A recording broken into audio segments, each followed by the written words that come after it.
और उसमें एक स्वयंभू मन के नाम के राजा थे। उनके एक पुत्र का नाम था उत्तानपाद।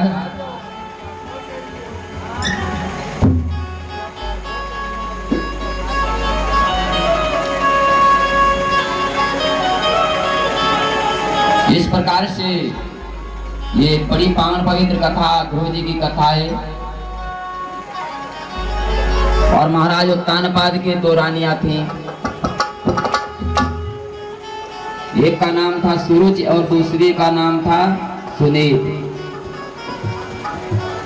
सुनीत का विवाह पहले हुआ था महाराज उत्तानपाद के साथ, लेकिन देखा कि कई वर्षों तक उनकी कोई संतान नहीं हुई।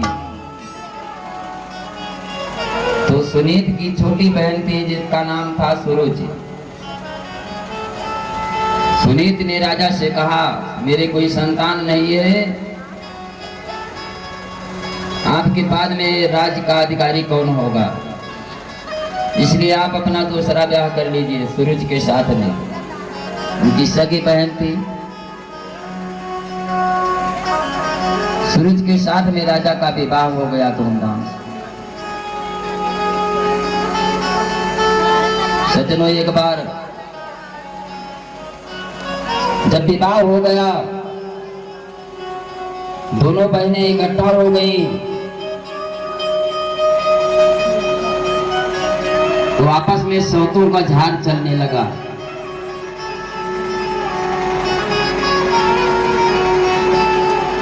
राजा जो थे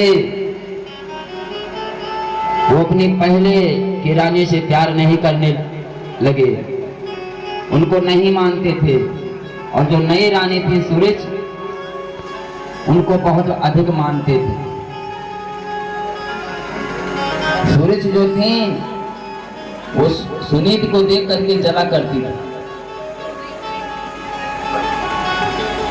जब सुनीत ने देखा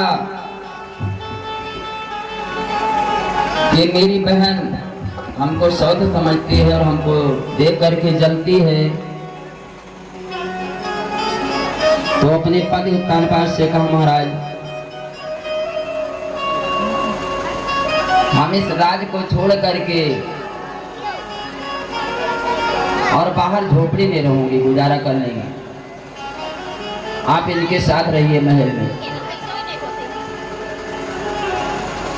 तो सुनीत झोपड़ी में रहने लगी बाहर,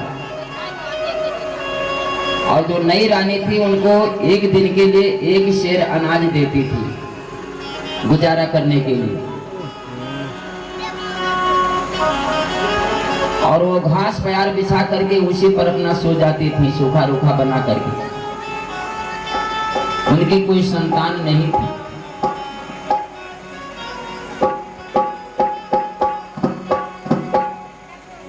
तो सूरज के एक पुत्र हुआ जिसका नाम था उत्तम।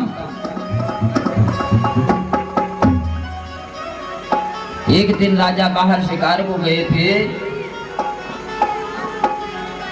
और उनको कोई शिकार नहीं मिला।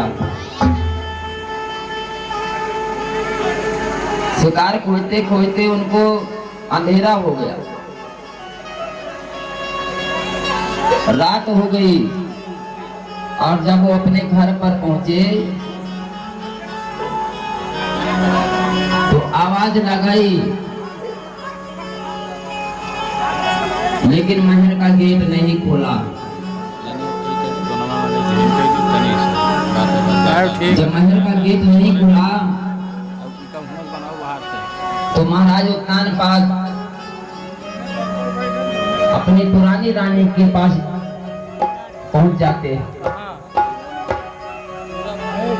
पुरानी रानी जब सुरुचि ने देखा, सुनीत ने, तो रोने लगी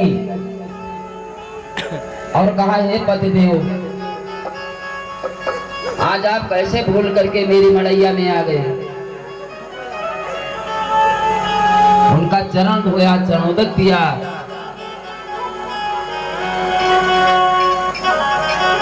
और उसी मड़ैया में घास बिछी थी। उनके पास कोई बिस्तर बिछाने के लिए नहीं था, घास बिछी थी। जो कुछ सूखा रोखा था वो राजा उत्तानपाद को भोजन कराया और उस रात में वही पुरानी रानी सूरज के पास राजा सो जाते। रात बीत गई, जब सुबह हुआ तो राजा महल पर आए और महल में बड़ा कोहराम मचा हुआ था कि राजा कहीं गायब हो गए, चले गए, लौट कर नहीं आए। जो नई रानी थी वो बड़ी चिंता में थी, लेकिन जब किवाड़ा खोला तो देखा कि महाराज उत्तानपाद खड़े। बाजा गाजा बजने लगा, बहुत बड़ा उत्सव हुआ कि राजा साहब आ गए।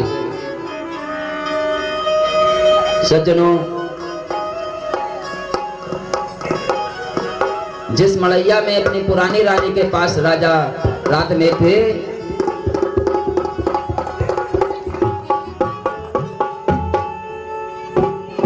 वो रानी के थोड़े दिन के बाद में उनके भी एक पुत्र हो गया, पुरानी रानी।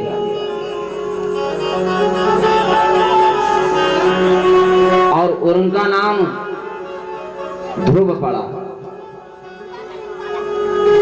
उत्तम नाम सूच सुत जायो और ध्रुव सुनीति के वेदन गायो।